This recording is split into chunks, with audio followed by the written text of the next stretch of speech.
കൊല്ലം കുരിപ്പുഴയിലെ മീൻപിടുത്ത ബോട്ടുകളിലെ തീപിടുത്തം കൊല്ലം city ACP S Sharif അന്വേഷിക്കും. അന്വേഷണ ചുമതല കൊല്ലം സിറ്റി ACPക്ക് കൈമാറിയതായി പോലീസ് കമ്മീഷണർ അറിയിക്കുന്നു. അരുൺ രാജ് വീണ്ടും കുരിപ്പുഴയിൽ നിന്ന് ചേരുകയാണ്. അരുൺ രാജ്.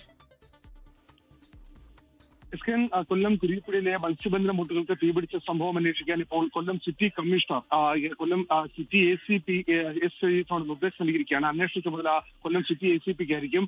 ഈ അട്ടിമറി സാധനങ്ങൾ അടക്കമുള്ള കാര്യങ്ങൾ ഉണ്ടോ എന്ന് പരിശോധിക്കണമെന്ന മത്സ്യത്തൊഴിലാളികൾ ആവശ്യം ഉന്നയിച്ചിരുന്നു. ഇതിന് പിന്നാലെയാണ് ഇപ്പോൾ ഇതുമായി ബന്ധപ്പെട്ട അന്വേഷണത്തിന് കൊല്ലം സിറ്റി ACPയെ കമ്മീഷണർ നേരിട്ട് ചുമതലപ്പെടുത്തിയിരിക്കുന്നത്. ഈ സ്ഥലത്തെ CCTV ദൃശ്യങ്ങൾ അടക്കമുള്ള പരിശോധിച്ചായിരിക്കും അന്വേഷണം ഉണ്ടാവുക. കാരണം ഈ മത്സ്യത്തൊഴിലാളികൾ ആരുമില്ലാത്തപ്പോഴാണ് ഈ മത്സ്യബന്ധന ബോട്ടിന് ഇത്തരത്തിൽ വ്യാപകമായ തോതിൽ തീപിടിക്കുകയും ഇത്രയധികം നാശനഷ്ടം ഉണ്ടാവുകയും ചെയ്തത്. അതുകൊണ്ട് തന്നെ ഇതിൽ അട്ടിമറി സാധ്യത ഉണ്ടോ എന്ന സംശയം സ്വാഭാവികമായി മത്സ്യത്തൊഴിലാളികൾ ഉയർത്തിയിരുന്നു.